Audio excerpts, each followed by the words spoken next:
Hi, good afternoon. I'm Matt Howell-Jones. I work for Arcadis. I've been asked to talk about procurement, which actually follows a lot of very similar themes to what we've heard already.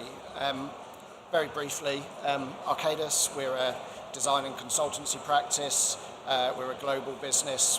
We work in all major continents. We're about 28,000 people with revenues of about 3 billion euros overall. We have a kind of a core traditional consulting business in the UK as well as a design arm.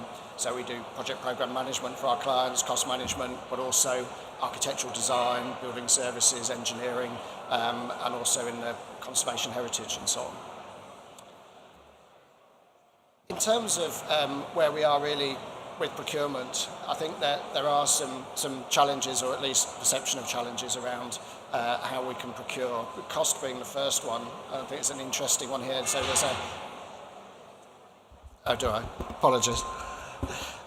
Around cost. So there's a perception that it's more expensive to deliver off-site manufactured buildings, and there's a good case and some examples for that. But the industry, whilst it's immature in the residential sector, actually, we should have seen some of those efficiencies driving through that sector already and drive some of those cost efficiencies through. And I'll come on to talk about volume and how that can really make a difference. The perception of modular, again, off-site manufacturing, again, I think that is changing, but there is a perception out there that it is from a design point of view, so the quality of the design, as well as the finished product, the scale of what we're doing, and also the available funding to try and incentivise the sector to do more. Jamie touched on this, which I think is, holds true, that there's a really consistent message coming through from government around off-site manufacturing, and we've seen in other sectors outside of resi where the adoption has been much greater than it has at the moment. But I think just picking up on that point is that we're seeing a consistent message and actually a bit of momentum behind it at the moment. In terms of the factories, and trying to put this in perspective of delivery, if we were to build 40 new factories today, those factories might produce 1,500 homes per year, so anywhere between 3,000 and 5,000 modules. That might be 5% of our housing need, and that might cost an investment of about 500 million. So it's a huge investment that needs to be made in that, and we're really at this paradox at the moment where we have lots of clients and we talk to lots of people, and we've heard from some people now who are doing it and people who are investing in it and want to do it, but the client needs the confidence in that supply chain if they're going to procure, but equally the supply chain needs the confidence in that pipeline to invest. We have a number of manufacturers in the UK. They're all quite small scale in reality if you compare those to a tier 1 or a tier 2 contractor in what they're doing, and we really need this investment if we're going to see any significant change and impact on what we're delivering. This is just a kind of example of the current delivery model. So a lot of this comes from a strategic land acquisition where there's an outline planning consent already, and the desire to use off-site manufacturing is then retrofitted into that scheme. So what that means is that there are a lot of inherent inefficiencies built into that. You're not getting the advantages that we all understand from off-site manufacturing that we could get in there. We procure that through a main contractor route, and then we adapt that again to modular. What that results in is potentially like-for-like cost, perhaps slightly more cost-effective, perhaps not, depending on the development. We have great difficulties in retrofitting the modular design into a traditional design, and you don't get the elements of standardisation that you get in a design that is thinking about off-site manufacturing from the outset. and the quality and performance issues. And again, this is around that inappropriate approach. So not designing with offsite manufacturing with the designers right from the outset. So big 5 opportunities as we see it. So planning. So starting with planning, and this is around particularly around strategic land, around obtaining outline planning permissions that can be easily adapted for offsite manufacturing, adding some standardization into there, so floor plans. So we saw from Urban Splash, they got a very standardized design in that layout, and if you don't have any standardization, it really doesn't suit offsite manufacturing, and that's coming back to the automotive analogy that everybody draws on. You know, you can have the same car in a different color with different wheels and different seats and a different radio, but actually it's all built off a standard platform. The scheme design, again, that's approaching that from a standardized approach, having the appropriate delivery team, and trying to manage that delivery risk. So a lot of our clients, they talk about the delivery risk, so that single point of failure in offsite manufacturing, and how is that being managed.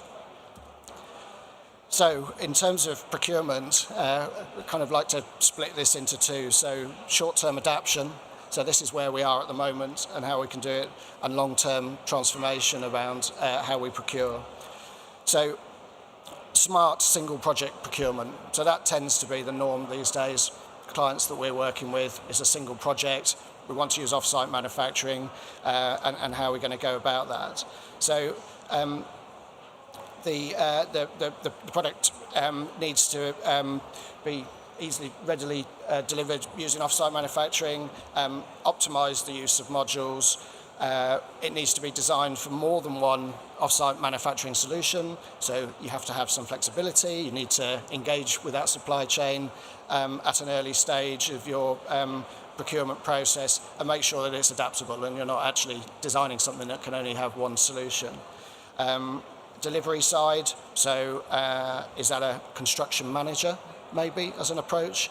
I think there's a good case to say with offsite manufacturing, particularly a volumetric solution, anywhere 65-75% of that might be as a single subcontract. So perhaps a construction management approach where you may only have 4 or 5 packages all procured at the outset might be a sensible approach.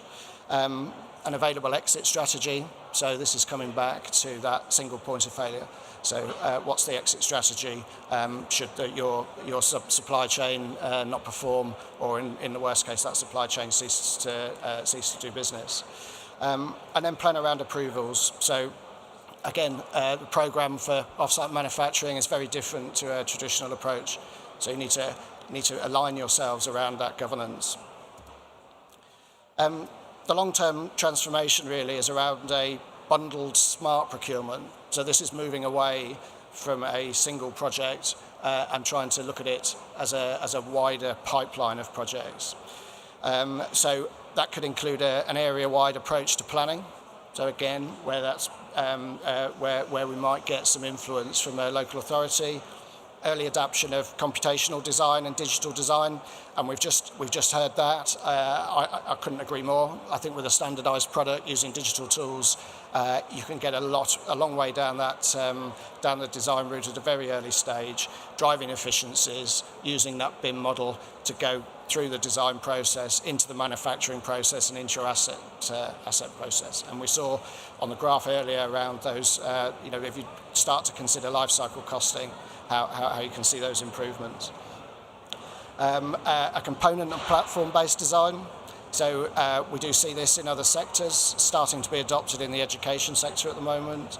And integrator-based delivery models. So this is trying to aggregate that demand from a number of different developers. On a standardized model, if you can aggregate that demand, if you can create that supply chain, then you give the opportunity for the manufacturers to invest. And then delivery of the pooled work program. So this is around how you can fit that in and give that long-term pipeline to the supply chain.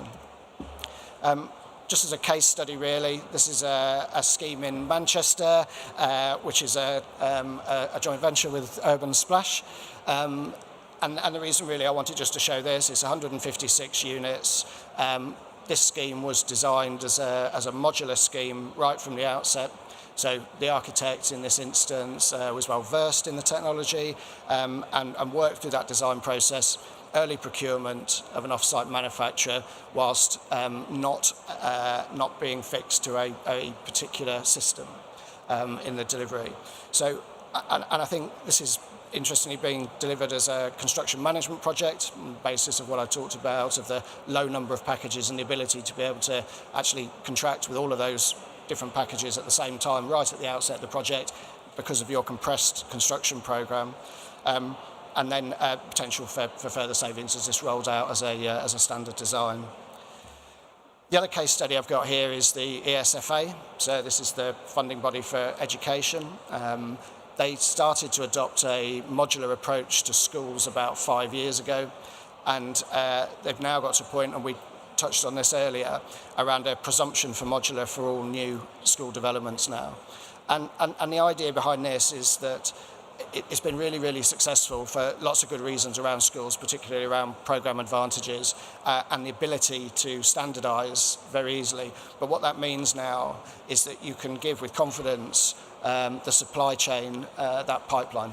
So they're able to manufacture, they can do that in batches, you can call that off, and all this graph is trying to indicate here is that those manufacturers will keep a balance of those products, so that they've got a guarantee.